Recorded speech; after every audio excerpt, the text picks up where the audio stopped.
여러분 성경시대 특별히 이 기원전부터 학교 제도가 이미 유대인들 사회에서는 있었다라고 하는 것을 지난주에 말씀을 드렸습니다. 그런데 여러분이 학교에 입학할 때 탈무드 학교에 입학을 할 때 6세가 되어야 입학을 할 수 있다라고 말씀을 드렸고 그 이전까지는 학교에 입학시키지를 못했습니다. 그러면 그렇다라고 해가지고 유대인들이 그러면은 6세가 되길 때까지는 아무런 교육을 시키지 아니하였느냐? 그건 아닙니다.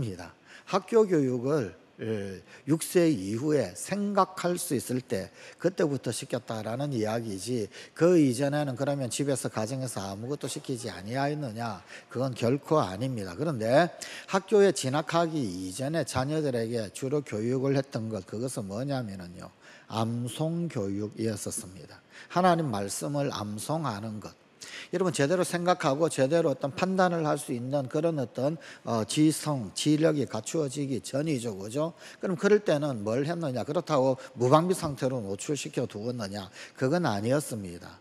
그건 아주 분명하고 명쾌하고 마음판에 늘 새겨야 할 암송 교육을 했습니다. 그래서 하나님의 말씀을 늘 되새기고 암송하는 일들이 사실은 이제 유대인 조기 교육의 가장 중요한 핵심 교육이었었습니다. 자, 성경시대 유대인들이 이미 학교 있었다. 그러면 그렇다라고 그런다면 그 당시에 학교에서 교육 방법 도대체 뭘 가르쳤을까? 어떤 교육 방법을 가지고 있었을까라는 것입니다.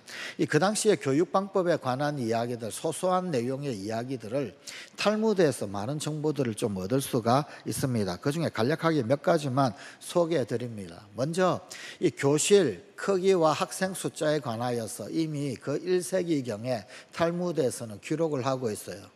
교실 크기와 학생 수 비례가 어떻게 되어야 하는가? 한 사람의 선생님에게 몇 명의 학생이 있어야 하는가? 이게 벌써 1세기경에 기록이 되어져 있습니다.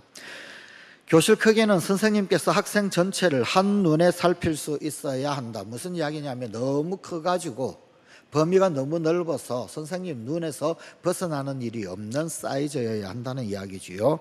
선생님 한 분이 통솔할 수 있는 학생 수는 최대 그 옛날 몇 명이었을까요? 몇 명? 선생님 한 분이 통솔할 수 있는 학생 숫자, 유대인들이 생각했던 숫자는 몇 명이었을까요? 네? 제가 어렸을 때 그 당시에는 국민학교라고 그랬죠, 그죠? 국민학교 1학년부터 6학년까지 다니면서 초등학교죠, 그죠? 초등학교에 다니면서 우리 반 친구 반원들이 70명 밑으로 내려간 적이 단 한 번도 없었어요. 예. 늘 70명 이상, 제일 적었을 때가 70명 있었어요. 70명. 와, 아주 정말 대단하죠, 그죠? 고등학교 졸업할 때까지 한 반 친구가 65명 밑으로 떨어진 적이 없었습니다. 예. 탈무드에 의하면 이건 교실이 아닙니다. 이 탈무드에 기록되어져 있는 내용은 뭐냐면요, 한 반, 한 분 선생님이 통솔할 수 있는 학생 수는 최대 25명이다.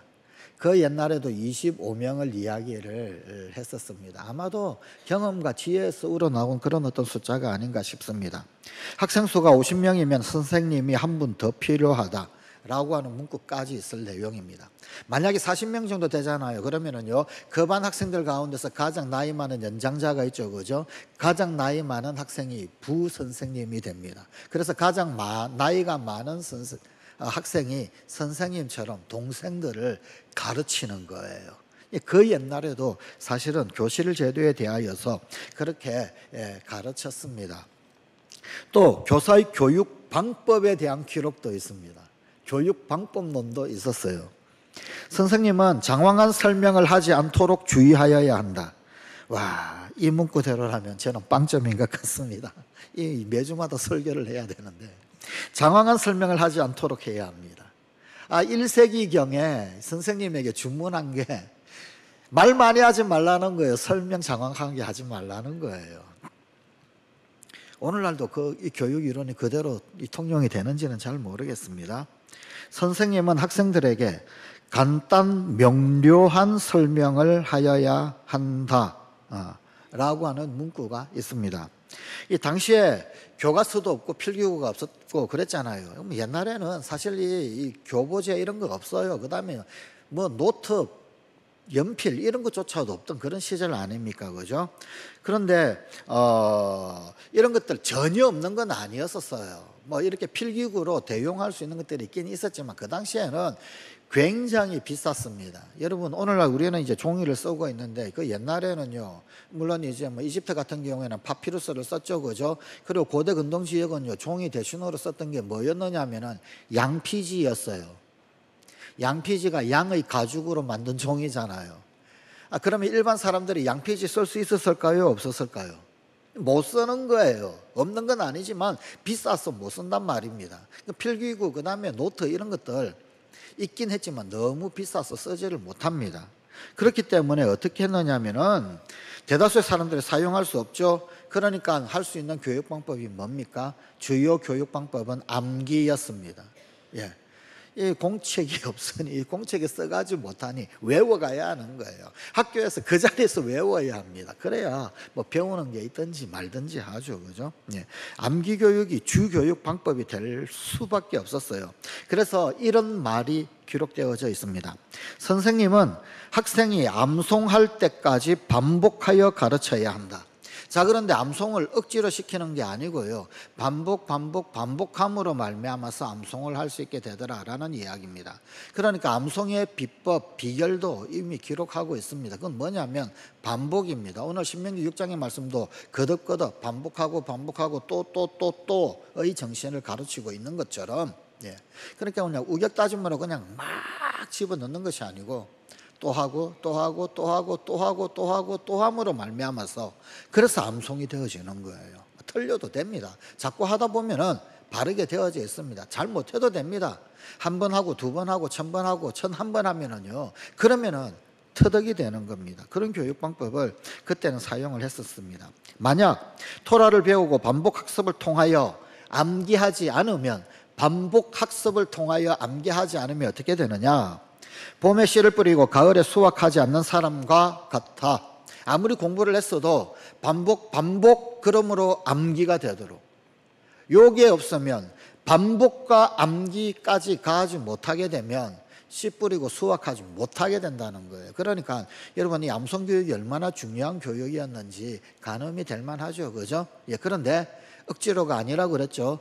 반복함으로 말미암아서 암송이 터득되도록 하는 것.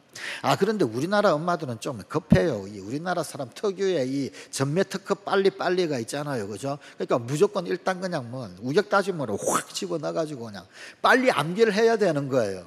그게 아니고요, 늦어도 괜찮은데 반복하여서 암기 되도록 해야 합니다. 반복. 이 중요한 거 핵심은 뭐냐면, 머리가 그냥 IQ가 그냥 170, 80 되어져 가지고 순식간에 확 암기하는 것, 이게 아니고요, 또 함으로 말미암아서 새겨진 반복을 말합니다.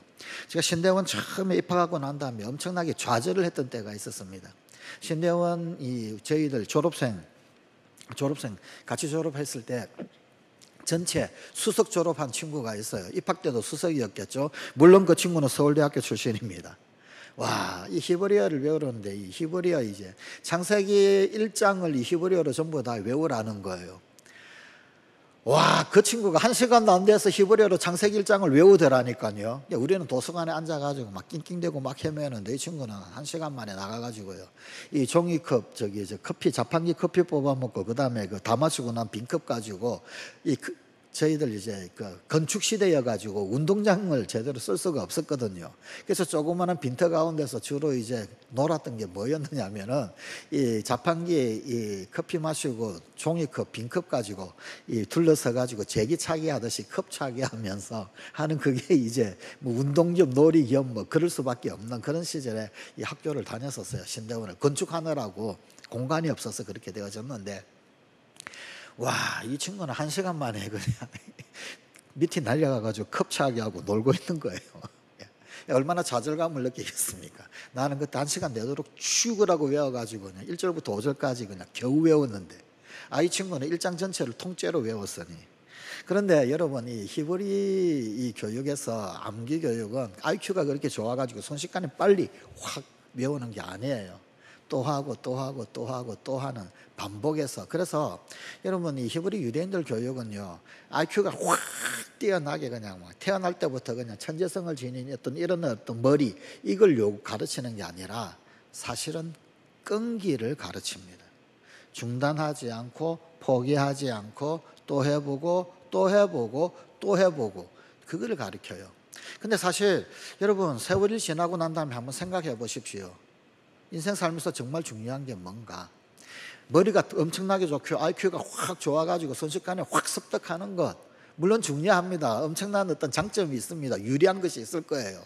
그런데 여러분 인생을 다 살아보신 선배님들, 우리 누님들, 형님들, 그게 중요하던가요? 아니면 포기하지 아니하는 것, 끈기, 인내가 중요하던가요? 많은 사람들이 그러잖아요. 인생을 길게 살아보신 분들은 그래요.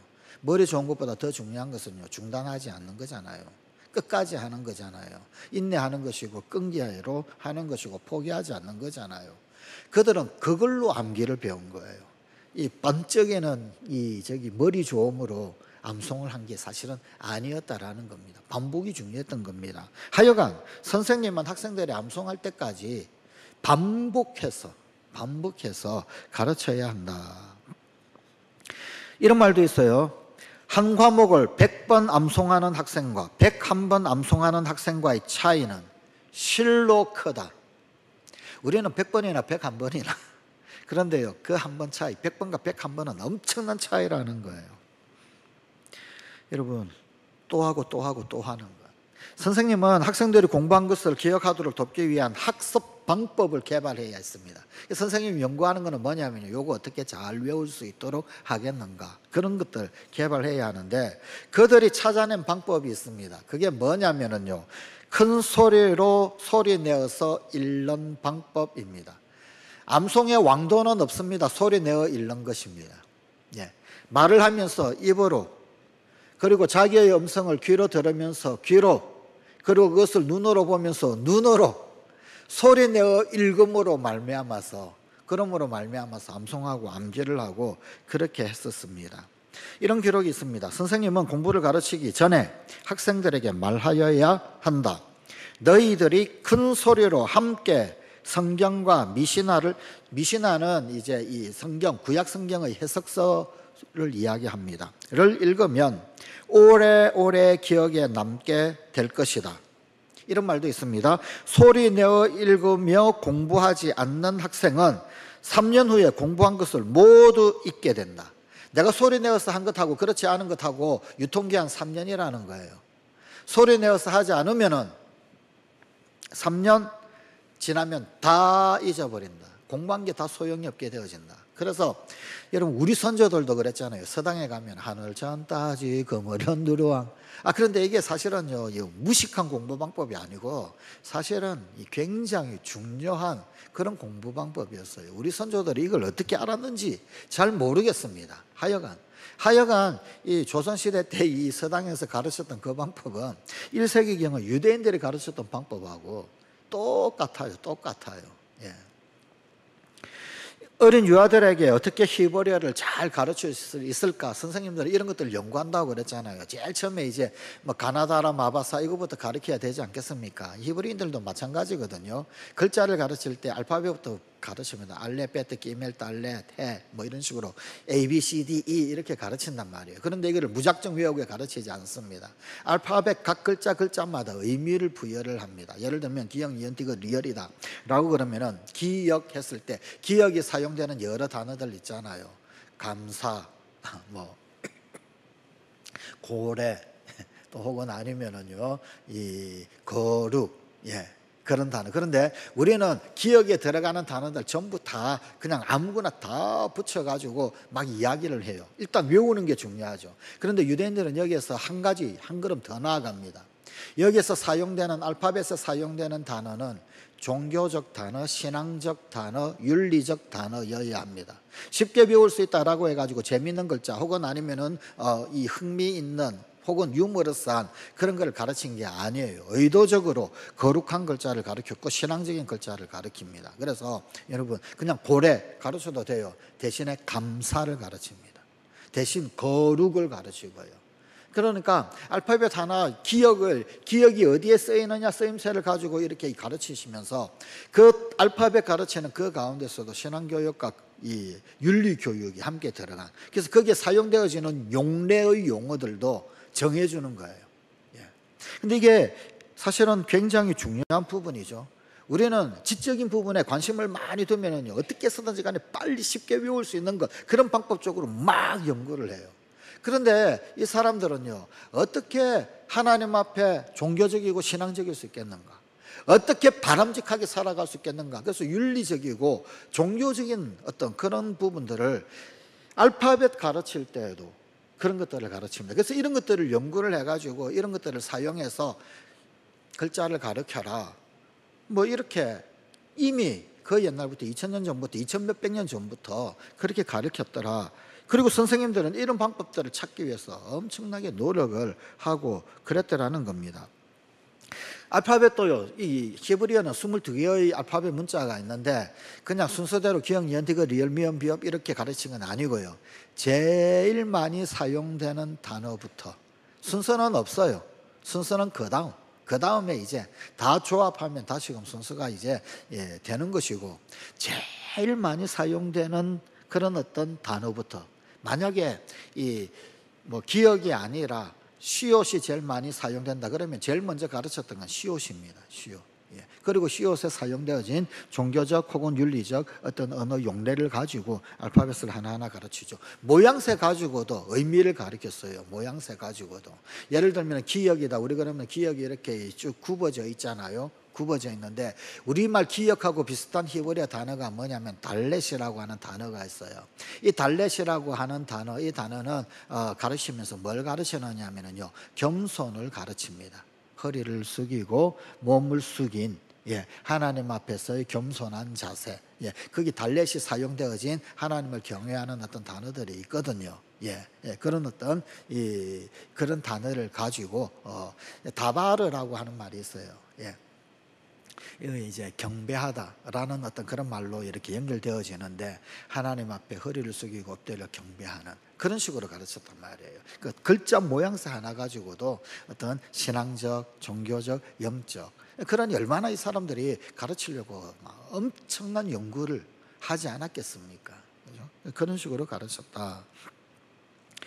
그 다음에 알파벳 시작해서 처음부터 그냥 뭐 기역, 니은, 디귿, 리을 해가지고 그냥 전부 다 가르친 게 아니에요.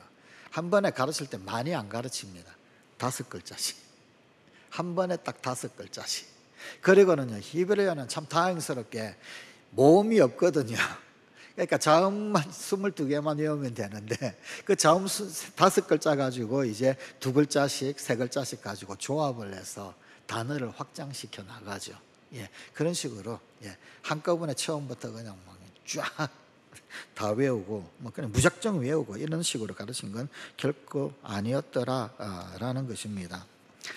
아주 그렇게 되면 아주 어렸을 때부터, 그 다음에 이제 글을 배우고 또 쓸 때부터, 그때부터 벌써 하나님 교육 그리고 또 윤리 교육이 이미 시작이 되는 겁니다. 그래서 각 문자 하나하나가 굉장히 소중한 교훈을 담으면서 그렇게 배우게 되는 거죠. 그죠? 우리에게 참 시사점이 크고 참 도전이 되는 그런 항목들 아니겠습니까? 학생들이 유치원을 마치고 초등학교에 입학을 하게 됩니다. 여러분 그 6살 되어져야 탈무드 학교에 입학할 수 있다고 그랬죠. 그죠? 그래서 유대인 초등학교에서 가장 중요한 과목 뭔지 혹시 아시나요? 초등학교에 딱 들어간다 그러면은요, 제일 중요한 과목 뭘까요? 뭐냐면요, 히브리어입니다. 그리고 또 다른 한 과목이 있습니다. 그게 토라입니다. 토라. 물론 이제 히브리어 중요하죠. 글자를 알아야 뭐 배우든지 말든지. 그런데요, 히브리어를 그들은 왜 배우느냐면요, 토라는 모세오경을 말하거든요. 성경 말씀을 읽기 위해서 히브리어를 배웁니다. 그럼 토라를 배울 때 또 토라는 이제 창세기, 출애굽기, 레위기, 민수기, 신명기, 모세오경이 그렇잖아요. 그럼 이걸 배우는데 제일 먼저 배우는 과목이 있는데 창세기가 아닙니다. 레위기를 먼저 배웁니다. 출애굽기도 아니고요. 창세기, 출애굽기, 레위기, 민수기, 신명기. 여러분 시간상으로 또 이제 어떤 신앙적 어떤 가장 어떤 근간이 되는 창조 신앙 가르치려면 창세기부터 가르쳐야 되잖아요. 혹은 아니면 우리 민족의 민족 정신 뭐 이러려면 출애굽기가 중요하지 않겠습니까? 그런데 왜 레위기부터 가르칠까요? 이유가 있습니다. 여러분, 레위기는 예배의 책이죠. 그죠? 예배의 책. 마찬가지입니다. 마찬가지입니다. 그들은 이렇게 이야기합니다. 하나님께서는 어린이들을 향하여 순결하다고 하셨습니다.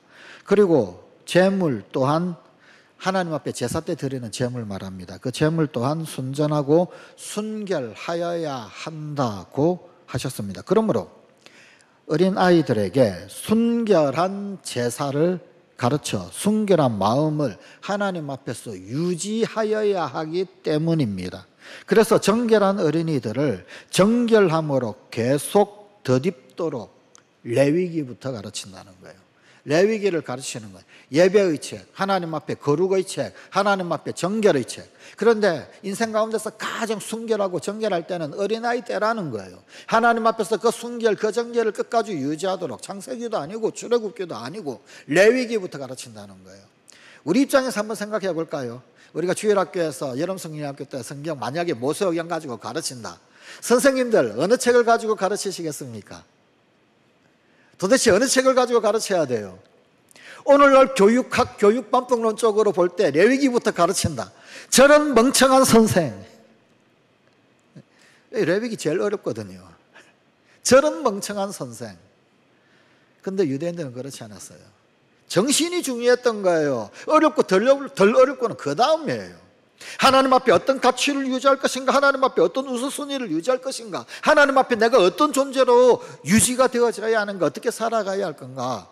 하나님 앞에 성결이 중요하고 순결이 중요한 거더란 말이에요. 정결이 중요하더란 말입니다. 하나님 앞에 예배가 중요하더라는 거예요. 그래서 제일 먼저 가르치는 건 창세기도 아니었어요. 출애굽기도 아니었어요. 레위기를 제일 먼저 가르칩니다. 하나님 앞에 예배자 되라고, 하나님 앞에 그 정결을 유지하라고. 너무 반복론에 매이지 마십시오. 오늘날 교육 반복론으로 보면 참 무식한 가르침이죠. 그런데요, 죄송한데 여러분, 전 세계에서 인구 대비 비율로 해가지고 제일 많은 노벨상 받은 사람들은 안타깝게도 미안하게도 그 교육 방법론에서 무식한 그런 교육 방법론을 가지고 있는 듯이 현대인 입장에서 보이는 그런 사람들이잖아요. 유대인들이 제일 많아요. 유대인들이 시사하는 바, 도전하는 바가 크지 않습니까? 정결을 유지하라고, 하나님 앞에 순결을 유지하라고, 하나님 앞에 예배를 유지하라고. 우리 입장에서 볼 때는 모세오경 중에서 제일 마지막에 가르쳐야 할 레위기를 제일 처음에 가르쳐요. 오늘날 우리 사회에서는 조기 외국어 교육 당연시 여기는 그런 풍토가 있죠, 그죠? 그럼 1, 2세기경의 유대인들은 외국어에 대해서 어떻게 생각을 했을까요? 오늘날 영어처럼 국제통용어는 그 당시에 헬라어입니다. 물론 그래서 구약성경을 헬라어로 번역한 70인역이라고 하는 그런 구약성경도 있을 정도로 히브리어로 기록되어져 있는 구약을 당시의 국제 공용어였던 헬라어로 번역을 했어요. 그게 이제 70인역이라고 불리우는 성경입니다. 그런 정도로 어쩌면 오늘날 영어보다도 더 광범위하게 쓰였던 공용어가 헬라어거든요. 그런데 이 헬라어 교육 그러면은요, 빨리 조기 교육을 해야지. 우리 영어 유치원 엄청나게 비싸다면서요. 예. 그런 어떤 시절을 살고 있는데, 그러면 이 사람들은 어떻게 했을까? 이 사람들은 초등학교에서 그리스를 공부해야 한다라고 하는 것, 이것에 대해서는 사실은 의견이 분분합니다. 무슨 말이냐면은 가르쳐야 한다라는 것도 있고요, 가르치지 말아야 한다라고 하는 것도 있습니다. 그런데 가르치지 말아야 한다라고 하는 의견이 더 우세합니다. 이유가 있었어요. 이유 왜 그랬느냐? 어떤 학교는 그리스를 배우면은요, 이 그리스에는 그리스 철학이 묻어나 있거든요. 그리스 철학을 가르치는 것에 대해서 맹렬한 비난을 합니다. 자기 자녀에게 그리스 철학을 가르치는 사람은 저주받을지어다. 야, 그리스 철학을 가르치면요, 이거 저주받을 짓이라는 거예요. 왜 이렇게 비난했을까요? 그 뭐냐면은요, 이 그리스 철학에 몰두하는 사람은 정신을 혼란스럽게 만들더라라는 겁니다. 여러분, 그리스 철학에 묻어나 있는 게 뭐냐면요, 그리스 신화가 거기에 묻어나 있잖아요. 그죠? 근데 그리스 신화에는요, 다신교예요. 그죠? 신들이 엄청나게 많잖아요. 그죠? 제우스도 있고, 헤라클레스도 이제 사람과 신 사이에 태어난 사람이면서 신의 반열에 오르고, 그죠? 헬라 여신, 아테네 전쟁의 여신, 아폴로. 신이 얼마나 많아요. 다신교 사상이 그냥 어쩔 수 없이 그냥 그리스를 배우다 보면 그런 것들 막 노출이 되는 거예요. 언어를 공부하지 말라라고 하는 의미가 아니었습니다. 우선순위의 문제였었습니다.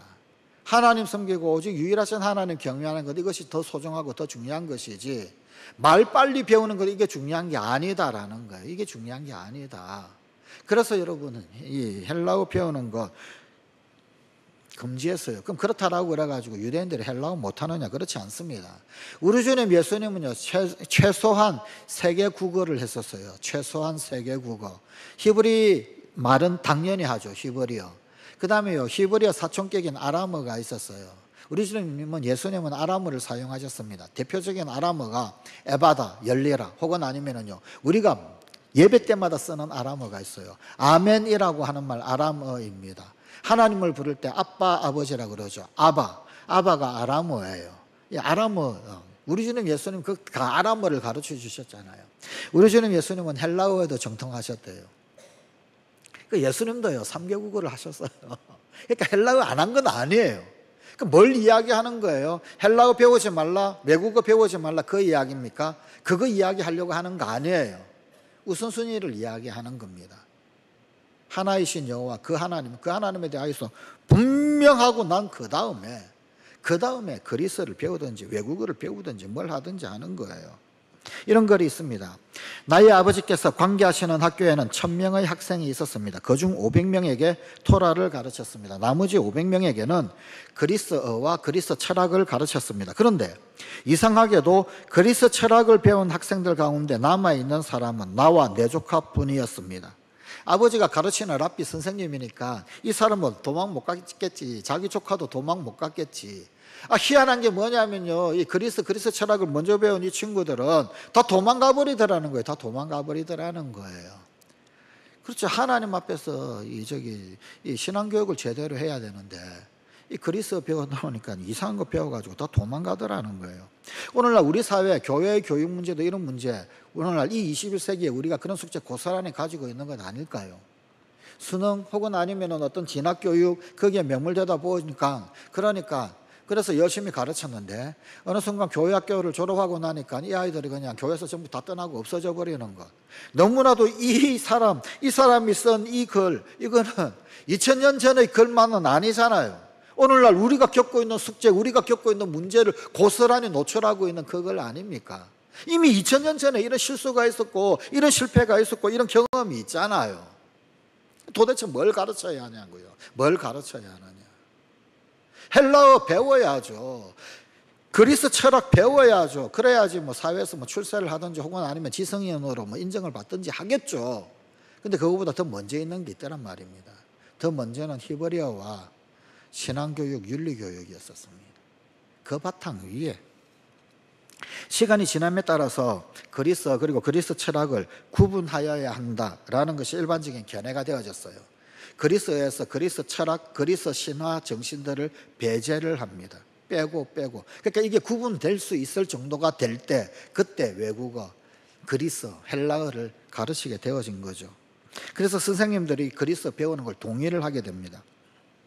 이것도 그냥 시대가 그러하다라고 하는 환경 혹은 아니면 헬라어 못하면 오늘날 살 수 없어 이런 것들, 이런 탓을 하면서 두루뭉술하게 그리스어를 공식적으로 배우기 시작한 게 아닙니다. 그리스어를 배워야 할 이유를 하나님 앞에서 이 사람들은 발견을 했어요. 성경이 뭐라고 이야기하고 있는가, 철저히 성경적 이유, 하나님 말씀에서 허락하시는 이유를 딱 발견을 하는 거예요. 그걸 발견하고 그리고는 헬라어 그리스어를 학교에서 가르치게 된 거예요. 오늘날 유대인들, 오늘날 이 히브리 사람들은요 5개 국어 배워요. 고등학교 졸업할 때까지. 그 사람들 언어 무시하지 않습니다. 5개 국어를 배운다니까요. 저기 우리나라 학생들 자녀들 있는데 얼마나 분발해야 될까요? 제가 말레이시아 예전에 젊었을 때 단기 선교 가가지고 위기감을 느꼈던 적이 있어요. 위기감을. 이 말레이시아는요 40%의 한족과 60%의 말레이족으로 구성이 되어져 있어요. 그런데요 이 나라의 공용어, 한족은 중국어 쓸 것이고 말레이족은 말레이어를 쓰잖아요. 그러니까 나라 공용어는 영어예요. 영어. 그 나라에는 3개의 언어가 있어요. 말레이어, 중국어, 영어. 공용어는 영어, 학교에서는 영어를 배우는 거죠. 그런데 좀 머리가 깬 사람들 있잖아요. 머리가 좀 깬 말레이 사람은요, 중국어를 배워요. 머리가 좀 깬 중국 사람은요, 말레이어를 배워요. 그러면 3개월 국어잖아요. 제가 엄청난 위기의식을 느꼈습니다. 왜냐하면 그 당시에 2020년도까지 말레이시아가 코리아를 따라잡는다. 그게 목표였거든요. 그때는 어떤 위기감을 느꼈느냐 하면, 와, 이대로라면 우리나라가 말레이시아한테 따라잡히겠다. 왜냐하면 아시아 국가 중에서요, 유일하게 이 IMF 구제금융을 배척하고 안 받았던 나라가 말레이시아거든요. 우리나라는 IMF 구제금융 다 받았잖아요. 그런데 말레이시아는 IMF 구제금융 배척을 했어요. 그러면서 한때 한국을 역전시킬 뻔했지. 그런데 그때 진짜 그렇게 되는 줄 알았어요. 그 국가적인 인프라 기반이 워낙 강력해서. 자기가 마음만 있으면 세계국어는 일단 알고 시작하는 나라인데, 그것 자체가 얼마나 엄청난 인생의 자산이에요. 그죠? 하여간. 이 그리스 철학하고 그리스하고 구분해서 그리스를 가르칩니다. 그런데 막 가르치는 게 아니에요. 성경에서 분명한 이유를 발견해서 가르치는 겁니다. 노아가 자녀들에게 복을 강구한 내용의 말씀 가만히 읽어보면 요즘 새벽기도에 말씀 있죠. 창세기 9장 27절에 이런 말씀이 있습니다. 하나님이 야벳을 창대하게 하사 셈의 장막에 거하게 하시고 가나안은 그의 종이 되게 하시기를 원하노라 하였더라. 여러분, 셈, 함, 야벳, 노아의 홍수 이전에 노아 포도주 취한 사건, 그때 둘째 아들 함, 가나안의 아버지가 함이죠. 함이 어떻게 했는가, 야벳이 어떻게 했는가, 셈이 어떻게 했는가. 지금 요즘 한참 새벽기도의 말씀인데, 그런데 그 흔적들이 이 야벳이 유럽 쪽으로, 그죠? 이 터키, 그리스 저쪽으로, 유럽 쪽으로 간 사람들이라고 그랬죠. 그죠? 셈 쪽은요, 가나안 땅에서 볼 때는요, 동북쪽으로, 그 다음에 이 가나안 땅 중심지에서 가나안에 주로 있고, 그 다음에 이제 남쪽, 이집트, 아프리카 쪽으로, 남서쪽으로 간 쪽이 이제 함의 후예들이라고 기억이 나시죠? 새벽기도에 때 요즘 말씀하는, 그죠? 자, 그런데 야벳, 여기 이 야벳에 대하여서요, 창대하다라는 거예요. 하나님이 야벳을 창대하게 하사. 도대체 저 헬라어가 왜 이렇게 국제화가 되고, 왜 로마 사람들이 왜 강력하고, 이제 그리스 사람들이 왜 저렇게 강력하고. 보니까 이미 하나님이 노아 때 이야기해 놓으신 게 있는 거예요. 야벳을 창대하게 하사. 그런데 문제는 뭐냐면요, 셈의 장막에 거하게 하시고, 그럼에도 불구하고 그 야벳은 셈의 장막에 거하게 하신다라는 거예요. 가나안은 그의 종이 되게 하신다. 이 가나안은 야벳, 함의 후손들이고요. 근데 여기에서 이 사람들이 답을 찾았어요. 헬라어 배워도 되겠구나. 왜냐면요, 야벳은 셈의 장막에 거한다라는 거예요. 헬라어, 그리스, 그건 유대인들이 배워가지고 그 유대인들 이 셈의 장막 안에 이 헬라어가 거하도록 그렇게 되는 구조가 되는 거죠. 이걸 그렇게 이해를 했습니다. 그래서 야벳의 말들, 이 야벳의 말들이 그리스 헬라어죠. 이 셈의 장막 안에 있도록 하라. 이거를 묵상을 하고 발견을 했어요.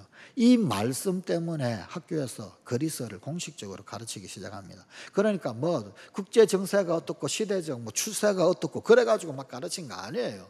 하나님 말씀 붙들고 실험을 하고 하나님이 뭐라고 허락을 하시는 거 아닌가, 그것 발견하고 하나하나 점검하고, 하나님이 복을 주셨네. 이거 저 야벳을 셈의 장막 안에 두게 하시는 거구나. 그러면은 야벳의 저 말 우리가 이용해야지. 그걸 복으로 여기고, 그리고는 가르쳤어요. 단 그리스 철학하고 그리스하고 분리해서, 그리스 신화와 그리스어를 분리해서, 그래서 가르치게 되었던 겁니다. 어떤 랍비가 어떤 사람 찾아와 가지고 아들에게 그리스어를 가르쳐도 되는가 질문을 했어요. 그때 랍비의 대답이 뭐냐, 여호수아서 1장 8절 말씀. 뭐냐면은요, 내 입에서 나오는 이 율법의 말씀을, 그죠? 늘 새기라는 그런 말씀이죠. 그죠? 그런 말씀인데, 그거를 가지고 인용을 하면서 토라를 묵상하잖아요. 토라를 묵상한 밤낮의 시간, 토라 묵상해야 할 시간이 있어요. 그 시간을 제외한 남은 시간에서, 남은 시간이 있다면 그 남은 시간에서 가르쳐도 좋다. 우선순위의 문제죠. 먼저 하나님 말씀이라는 거예요. 먼저. 그리고 난 다음에 그 다음에 헬라어를 하는 이야기입니다. 어떤 랍비는 딸에게 그리스어를 가르쳐도 된다라고 이야기하기도 했습니다. 그리스어를 가르쳐도 된다라고 이야기할 때 왜?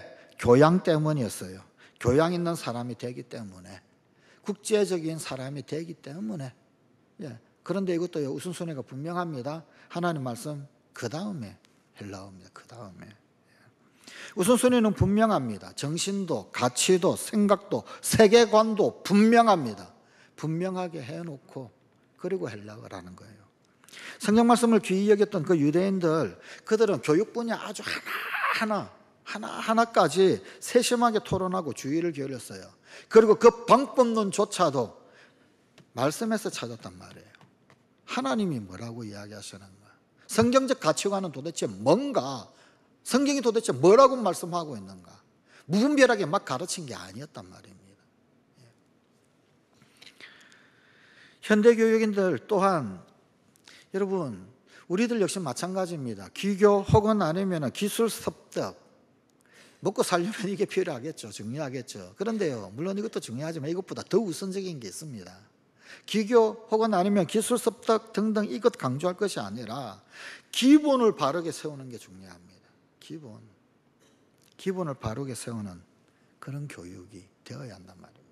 글자 하나 가르치는데, 알파벳 가르치는데, 혹은 아니면 외국어 하나 하는데도 뭐든지 간에 그 뿌리 깊숙하게 담겨있는 하나님 앞에서의 기본이 도대체 뭔가, 그 하나님 앞에서의 기본을 철저히 고민을 해야 합니다. 철저히 고민. 네 부류의 학생이 있어요. 교실 안에서 이제 이 선생님 앞에 앉아있는 학생들 분류해 보면 보통 한 네 부류 되죠. 그죠? 첫째는 뭐냐면요, 빨리 이해합니다. 문제는 뭐냐면요, 빨리 알아듣는데 빨리 잊어버리죠. 순간적으로 거기에 현장에서는 막 알아들은 것처럼 보여요. 그죠? 그 다음날 집에 갔다 오면 확 잊어버려요. 그죠? 배우자마자 잊어버리는 학생. 두 번째는 어떤 종류가 있을까요? 어렵게 이해합니다. 대신 어렵게 이해했는데 어렵게 이해한 만큼 어렵게 잊어버려요. 안 잊어버려요. 더디게 아주 시간 들여서 겨우겨우 이해했는데 한번 이해하면은 안 잊어버리는 것. 그런 말, 옛날에 그런 말 많이 썼잖아요. 그죠? 아유, 돌머리야. 근데 뭐라고 변명을 했어요? 저는 돌머리라고 그렇게 뭐라고 그러면은요, 이렇게 변명을 했었거든요. 돌머리 맞다고. 그런데 돌에 새기면 안 지워진다고. 돌에 새기면 안 지워지죠. 그죠? 그런 종류의 학생들이 있어요. 여러분, 세 번째 종류 학생은요, 이 학생이 가장 바람직한 학생이겠죠. 이해하는데 빨리 이해해요. 그런데 잊어버리는 거는 안 잊어버려요. 어렵게 잊어버려요. 얼마나 좋겠습니까? 선생님들 아주 기쁜 그런 학생들이죠. 바람직한 학생이겠죠. 네 번째 부류의 학생이 있어요. 네 번째 부류의 학생은 어렵게 이해했어요. 그럼 좀 어렵게 잊어야지. 어렵게 이해했는데 빨리 잊어버려요. 이런 학생은 선생님을 좌절시키죠. 열등생들 뭐 이런 사람. 그런데 여러분, 탈무드는 또 다른 학생 분류 방법 네 가지를 이야기를 합니다. 이런 이야기를 합니다. 교실은 네 종류의 마음을 가진, 마치 우리 주님 예수님께서 네 가지 밭 비유, 특히 뭐 이 네 가지 마음 이런 것들, 이 좀 유대인들 패턴인 것 같아요. 이 탈무드에도 보면 네 가지 마음을 가지고 있는 학생을 이야기를 하는데, 첫째는 스펀지와 같은 성향의 학생이 있다. 이런 학생은 무분별하게 무조건 받아들이는 학생이다. 분간 못하고 막 받아들이는 학생. 문제 있죠. 둘째, 깔때기와 같은 성향을 가진 학생이다. 이런 학생은 한쪽 끝은 교실 안에, 한쪽 끝은 교실 밖에 있는 학생이다. 유두고 같은. 여러분, 그래가지고 이 학생 어떻게 합니까? 교실 안에서 막 들었어요. 그런데 깔때기가 돼가지고 한쪽 끝은 교실 바깥에 있잖아요. 교실 바깥으로 막 다 흘려보내버려요. 교실 안에서 들어서 교실 바깥으로 다 흘려보내는. 그래서 남는 것이 없는. 셋째, 여과기와 같은 성향을 가진 학생이 있다. 알맹이는 내보내고 찌꺼기만 모으는 학생이다.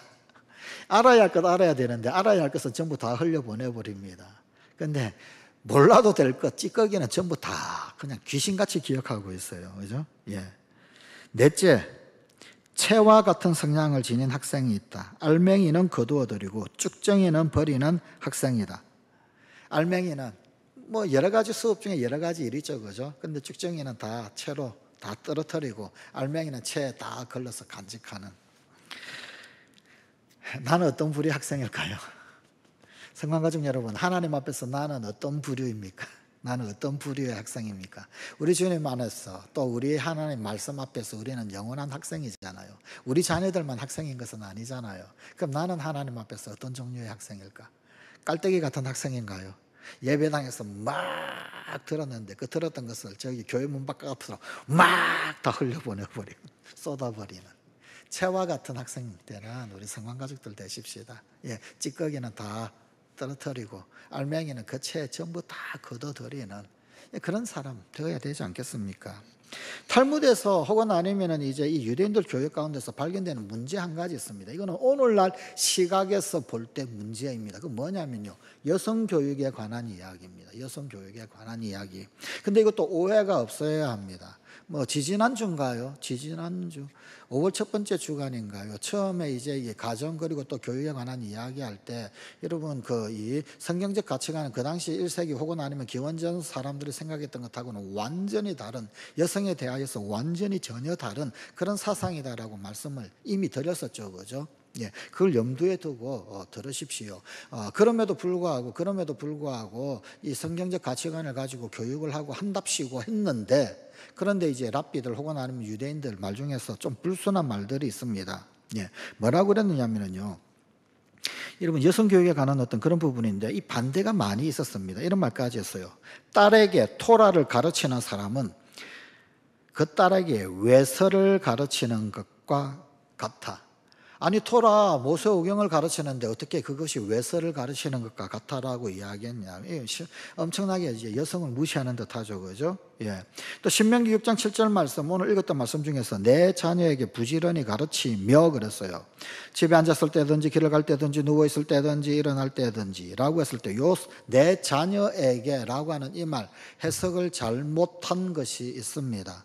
이 해석을 히브리 원어에는요, 이 자녀들에게라고 하는 이 부분이 아들들에게라고 되어져 있거든요.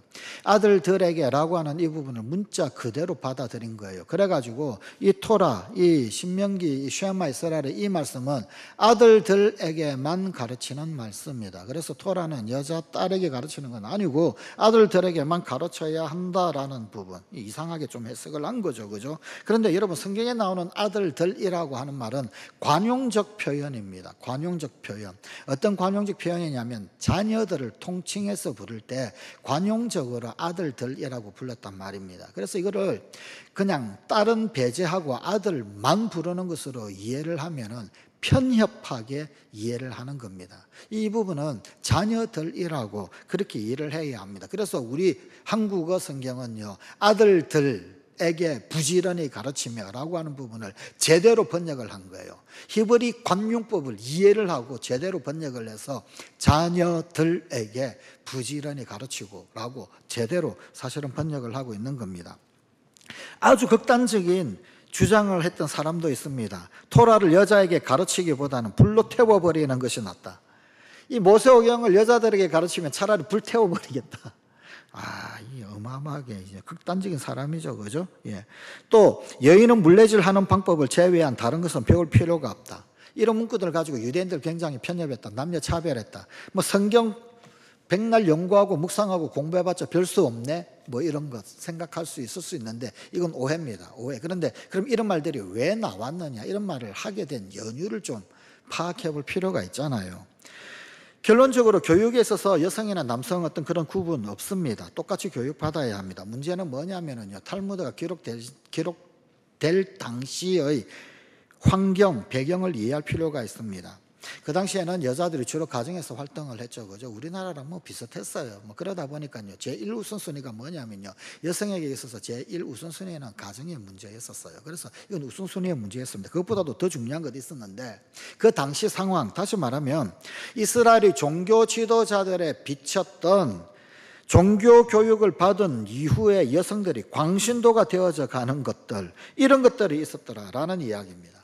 또 소위 말하는 어떤 헬라 교육을 받고 뭐 이런 사람들, 이스라엘 종교 지도자들 딱 보니까 그리스 로마 시대 교육을 받은 여인들, 그 여인들이 보니까요, 남성들하고 아주 가까이 지내는 거예요. 그러면서요, 여러분, 이 로마 문화, 도덕적 방종을 했던 문화잖아요. 여러분, 그 도덕적 방종, 그 외설, 이 부분도요, 사교의 한 일환이었거든요. 그러니까 신교육 받았답시고, 그러고는 그냥 여자가 남성이랑 그냥 아주 그냥 편하게 교류하고 교제하고, 이거 받아들일 수 없는 부분이고 잘못된 거라는 거지요. 그러니까 그럴 바야 가정 똑바로 지키는 것이 낫지. 그러면서 이런 배경하에서 사실 나왔던 이야기예요. 그런 이야기지, 여자들은 배우면 안 된다라고 하는 그런 의미의 이야기는 사실은 아니었어요. 왜 이 여자에게 이렇게 가르치느니 차라리 그냥 토라를 태워버리겠다, 불태워버리겠다. 그 당시에 그리스 여자들, 로마 여자들, 그래서 소위 배웠다라고 하는 여자들이 오히려 남성들하고 허물없이 지내면서 심지어 그런 방종적 삶, 방종적 생활 이런 거를 막 살아가는 거예요. 그리고 가정을 등한히 하면서 막 살아가는 거예요. 이런 모습들을 보고 그래서 했던 말이 이런 이야기예요. 그래서 그 당시의 상황, 그 당시의 환경을 이해할 필요가 있지, 여자들은 교육하면 안 된다라고 하는 그런 이야기는 사실은 절대로 아닙니다. 우선순위의 문제더라라는 이야기입니다. 또 여성들이 종교교육을 받았을 때 광신도가 되는 경우가 꽤 있었던 것 같습니다. 그래서 종교에 맹신하게 되니까 독신 생활을 하면서 가정 버리고 그냥 산속에 들어가서 그냥 막 살아버리는 거예요. 한때 우리나라에도 이런 경우 좀 있었죠, 그죠? 좀 기도 열심히 한다라는 사람들 전부 다 세상을 다 떠나고 산속으로 다 올라가죠. 기도원 속에서 막 살죠, 그죠? 그리고 그게 신앙 좋은 것인 줄. 물론 신앙 좋습니다. 24시간 기도하니까 얼마나 좋은 거예요. 좋은 거긴 하지만 그게 전부 다는 아니잖아요. 전부 다는 아니잖아요.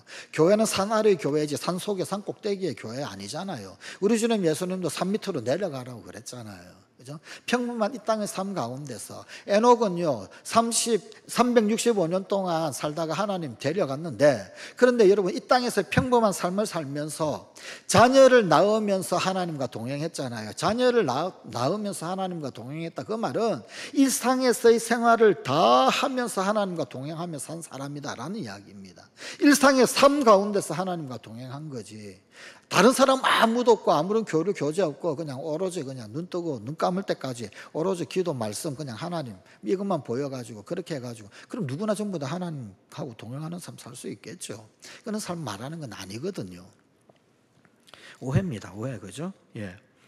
여러분, 이 탈무드 혹은 아니면은요, 또 혹은 성경적 가치관들은요, 독신 생활하는 거 그거 하나님의 뜻을 잘못 이해한 것으로 그렇게 이해를 했습니다. 종교에 미쳐가지고 그래가지고 산꼭대기에 올라가가지고 나 혼자서 그냥 막 옛날에도 있었어요. 현대만 있는 건 아니고요. 유대교인들 중에서도 있었어요. 유대교인들 중에서도.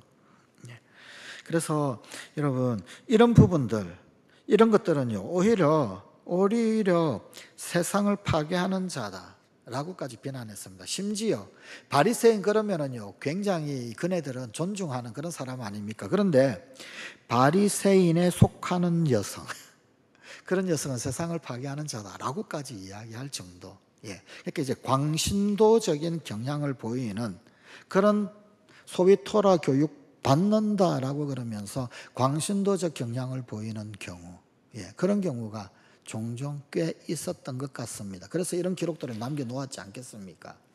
그러려면 차라리 토라 안 배우는 게 낫다라고 하는 겁니다. 그래서 이제 여성들에 대해서 그런 어떤 기록들이 있는 것이지 여자들은 배울 필요가 없다, 그런 의미로 사실은 기록된 것은 절대로 아닙니다. 가정이 무너지면 공동체 무너지고, 공동체 무너지면 나라가 무너지죠. 이게 유대인들의 가장 기본적인 생각입니다.